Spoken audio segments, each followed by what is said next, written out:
All right, the question of the day. How do you create space for a Plexus business? And Brooke, we're going to dive in because I know you have some very specific things that you did to take your business from, I'm not sure, to a massive, hugely impactful business that's worldwide. So I'm Aimée Darling. I'm super excited to bring to you in this collaboration series one more incredible person that is making a difference. And from that, you're going to have lots of little tips. So grab a pen and paper, make sure that you stay tuned. And I want to introduce you to my friend, Brooke Hemingway. Oh my friend. I'm so excited to be here and to share some thoughts, and you can stop me and interject at any time or ask questions as well. And if somebody has like a burning question that you need to ask me, go ahead and stop me. But as we were kind of getting ready to go live, Aimée and I were talking about this, and I was talking about how, you know, my decision to make room for a Plexus business came from my desire to have a different experience in my life. Not that I had a bad life. I tell people I had a crappy good life.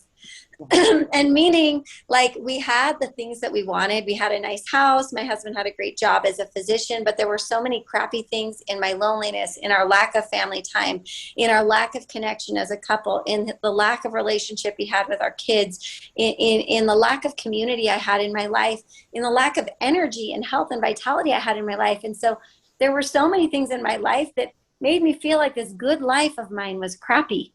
And it was painful to live that way because on top of that, I felt guilty that I wasn't just like sunshine and roses and skipping through my life and just, I should be happy. What's wrong with me? And so I was heaping shame on top of this very real experience that I was having in our life as parents and as a married couple, and watching my husband slave away. And so when Plexus came into my life, it didn't come into my life when everything was lined up perfectly and I had tons of time and my kids were all in school and I was in this season in my life where I just had 6 hours and I could sit down and just work with no distractions. No, that was not the story. When Plexus came into my life, I wasn't looking for a business, but I loved the products. They changed my life.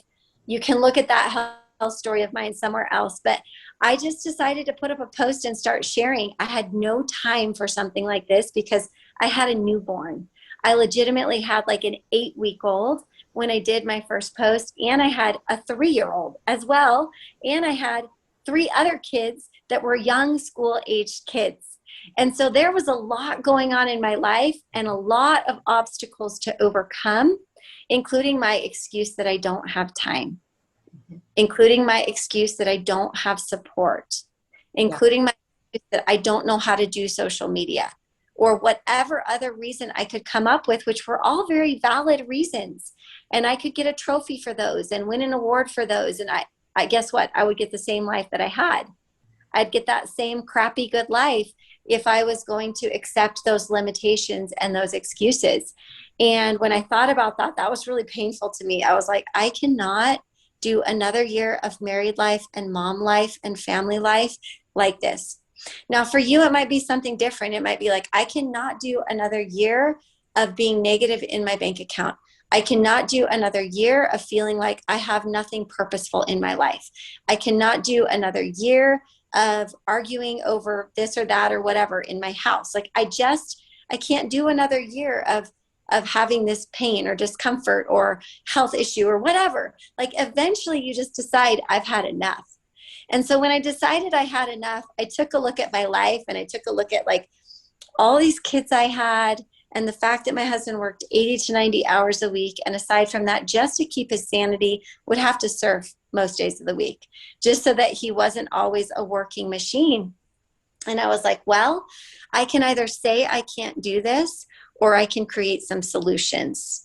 I can focus 90% of my time on the problem, which is that I'm alone, I don't have time, I'm stressed, I have a lot of kids, or I can focus 10% on that and acknowledge it and be like, this is hard. Gosh, I'm in a tight spot, but how can I do this? And I focus 90% of my time on the solution, how to make it work. So many make it work moments, Aimée, that like, and most people would just laugh at. Like, I wish I had a reality camera, like video camera watching me as I did this while I nursed a baby, hosted a Zoom, and made dinner at the same time. Right? Like, it was just. Look, I remember your original videos, and I remember you and I were making videos, and I would watch your videos because they were chock full of authenticity, and they were chock full of, I've got children in the background, and I'm nursing a child, and okay, my hair has probably not been washed in a solid month. But Yeah. really, and not in that I'm a mess and I'm going to show up with a bad attitude, but really in a, this is what I've got. I have a message. I love these products and I really want to get this message out to people. I'm going to find a way. Yeah. So Brooke, before you go further, I want to take a second and walk people through, like, how did you get to that? Well, I believe that we reach out to people for our business and they haven't hit that spot yet. So it's really easy when you're new to say, I reached out to 3 people. I reached out to 10 people on my heart. I see their life. But the challenge is that, let's say I'm reaching out to Brooke. Brooke has not hit the proverbial bottom yet. And even though I see, and I remember your recruiter, Aimée, because we're friends also, and Aimée talking about, I reached out to her over and over and over again. And so I believe that's a two lessons, right? Yeah. Well, number one, we have to be patient for other people's timing because it's not our time. And number two, don't quit before you offer somebody that desperately needs this vehicle to a different life.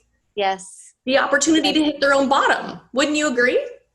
Yeah, no, I definitely have something to say about that. And I was talking to another team recently, and I said, listen, if she hadn't have taken this seriously and been consistent with posting on social media and consistent with developing this relationship and authentically caring about me and reaching out to me, I never would have been a part of Plexus. Mm-hmm. I never would have joined, but because she took it seriously, and a year later, she was still posting and she was still talking about it, and she would still invite me occasionally. That, like, when I was ready to do it, guess who I was going to go to? I wasn't going to go to Sally down the road that posted once about Plexus, or when she's feeling motivated a couple times a month, she throws something up. I was like, I'm going to the girl that's serious. Because I bet that girl knows what she's doing, and I bet she knows how to help me. I want to work with her. I want her to help me. And that's why I went to her. And so often we think we want our actions to have a certain outcome.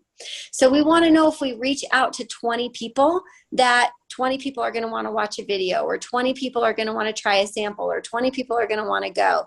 And that's just not the way it works. There's so much uncertain action that has to happen before you get the certain outcome.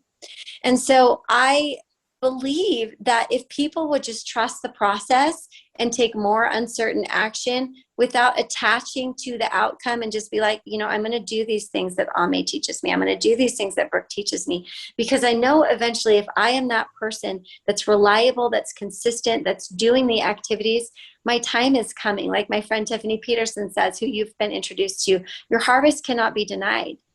And if you're planting crappy seeds, or you're not planting any seeds at all, don't be surprised that you don't have a harvest. And so it really truly is that consistency, but it's also seeing that no matter what station in life somebody is, socioeconomically, single, married, whatever is going on in their life, no matter what is going on in people's lives, they always have a need.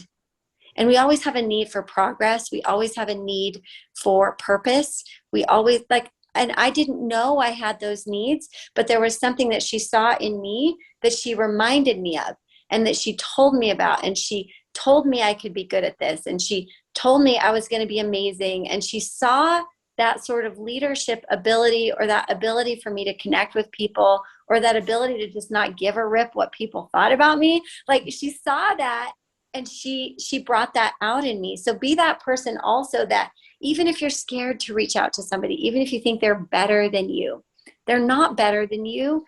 They struggle too. They have problems too. You have no idea what's going on in the four walls of somebody's home or what's going on in somebody's mind.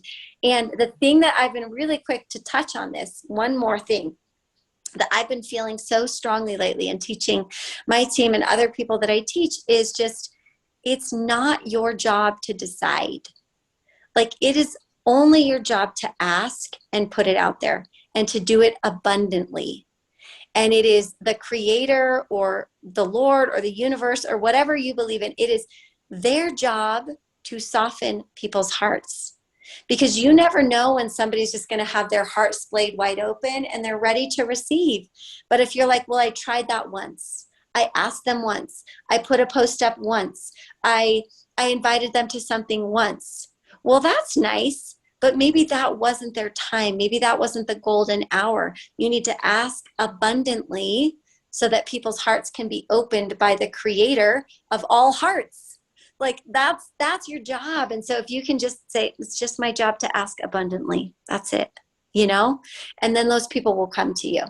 So, and Brooke, yes, and you're building faith and us remembering what it was like when we were brand new and we didn't have a lot of success yet, whatever success looks like for you, whether that's financial or, that title that you start earning. And I see a hesitation in so many brand new people. And if you're feeling like that and you're watching this video, you're not alone. I know we felt that, where it's like, well, I'm not a, triple diamond family. How can I come to the table? And that's, I believe, that's you. That's your internal opportunity to begin to slowly learn how to feel that feeling. Start talking to yourself about why that's not even relevant, because they don't care. They just want the opportunity. That's where so often in the beginning, and I still say it today, I'm not sure what these products will do for you. I'm not sure what this business could mean to you. However, I'm watching thousands of other people that are experiencing these same experiences, that are earning this income, that are going on these trips, that are doing whatever it is that person's hot button is. That's where I would encourage people to get good at taking yourself out of this picture. Yes, Brooke and I recognize that you need the income and you want the success and you want all those things too, but you're learning how to have faith when you haven't seen your own success yet, because we're plugging into other people's successes, because that's a roadmap for what's possible. Yes. And to that point, one of the reasons why I decided to go all in is because my sponsor did tell me about their success. And so I didn't have success initially. When people are like, oh, that's easy for you. You have 3 diamond accounts. It's like, well, I remember like it was yesterday, trying to just keep up with my life and trying to juggle all these balls and sharing Plexus and the uncertainty and the rejection and the first person that totally like said no to me, not in a nice way. Like, I want you to understand that I remember it. It's still very real to me. And I have compassion for those people that are beginning. But I also want you to know that walking through the fear and doing it anyway was the thing that helped me to become strong and resilient, was the thing that helped me to learn how to talk about things and what I should and shouldn't say, and what would work in helping to strengthen a relationship to the point where I had influence over somebody. It wasn't because I listened to endless videos and did nothing with it. I listened and I was like, well, if she's successful, and maybe I try that, then maybe I can be successful too. That was literally my mindset, is I'm going to be a sponge. And these are clearly people that have been successful. So let me try it that way. If you're coachable, if you're open, if you're teachable, and you want a different result, be that person that's like, I'm going to listen and I'm going to do it, instead of, I've heard that before. They've talked about that before. Yeah, that's just not for me. Every time you do that, you diminish your ability to make progress. You shut yourself off, your ego brain, your pride brain, all that stuff. Like, yeah, I mean, that's nice for them, but I couldn't do that. That's baloney. If I can do this, if all these, like, we have like 1,000 jewels now, Aimée, like 1,000 people. There are dozens of people in those thousands that are just like you. And the very fact that they have done it, coming from all different kinds of situations and difficulties and work-life balance or mom-life balance, the fact that they've done it is proof positive that you can do it. The question is, are you actually going to do it? Okay, let me stop you, Brooke, because this is where we go back, right? Because this is where, 2 quick points. One, every time you say, this happened to me, this person quit on me, you're taking this into your heart. And when Brooke is talking about, there's so many other examples and having faith in the process, part of that is growing the attitude of expectancy. And we get it. We didn't have it either. And I remember people that were not pleasant. And it actually is part of what keeps me going, because I don't know. I really I'm just a nice human. I know. If you've ever seen, I have the burgundy shirt like that says, be a nice human. It's on my website. And it's so true, because it's not that things don't hurt and it's not that things aren't hard. We just know. And so if you have a vision of the direction that you are wanting to go in your life, like Brooke said in the beginning, and you have seen that this could and absolutely will be an incredible vehicle to get to that place, both our products and our compensation plan, the community, the way we give back, all the reasons why people want to be part of a company that is doing things differently. So if you think about that and you're standing there waving your hand, yes, I see the vision. Let's go back to, Brooke gave us a ton of the underground. Like, this is what she worked on while she was doing it. And there's massive value in that, because we all have to go through that process, and we go through it every day. Where I go back and I go, okay, Brooke, let's go back to the question of, how do you create space to make whatever level of Plexus business that you desire? How do you create space to make that a priority? Well, like I said, it starts with what you want. It starts from learning from the people that know how to do it. And then you have to literally take an honest look at your life and your schedule and find the times where you're not reverencing your time. So we irreverence our time. What I mean by that is we irreverence our time when we waste time. And there are always pockets in our day when we waste time, times when we're just scrolling social media, times when we are just mindlessly doing different activities that aren't, they're not helping us make any progress in our life, times when we're watching TV, times when we sleep in, or we just shirk the things that we could be doing. And so when I sat down and I took a look at my schedule, I realized I actually have a lot of pockets of time in my day. All those times that I was sitting and nursing, I was a captive audience. I had one hand free, one hand holding the baby whose eyes were closed, knocked out nursing. And I was like, I can be messaging people. I can be creating a post. I can be leaving voice messages. Every time, that's like 40 minutes. And I would do that like 8 times a day. That's a lot of time, right? And so I would fit it into those times. I started waking up earlier. If I had a specific goal, I would wake up earlier. Or to be super practical with you, I have kids, I have a husband, I love my husband. Sometimes I'd spend time with my husband at night, and then I'd get up and I'd get to work.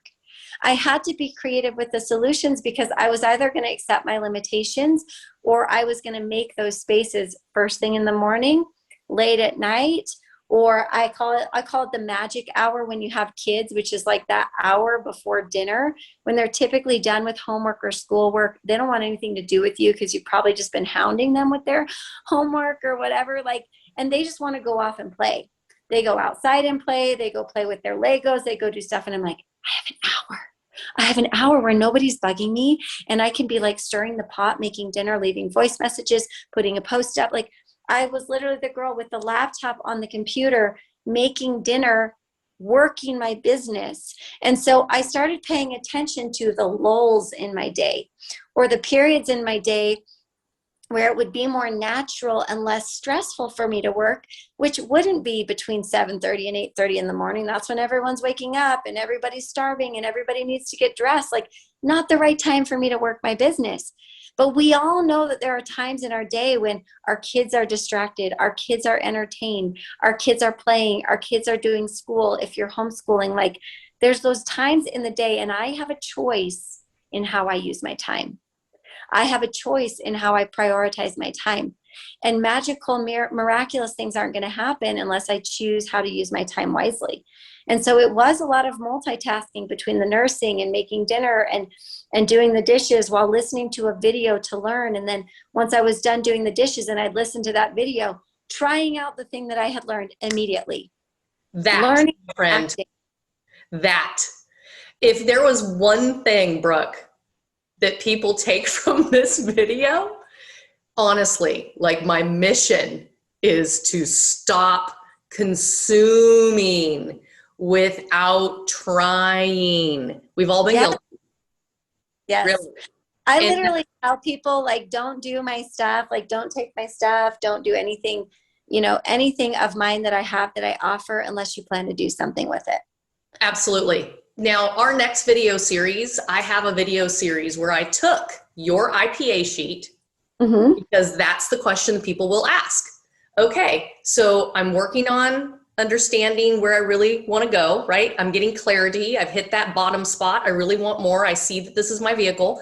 And then they start moving into, okay, I'm looking at my schedule and I'm finding places in my life and I'm seeing where I can give that to this business. Yep. I'm using those time pockets to invest, right? Yep.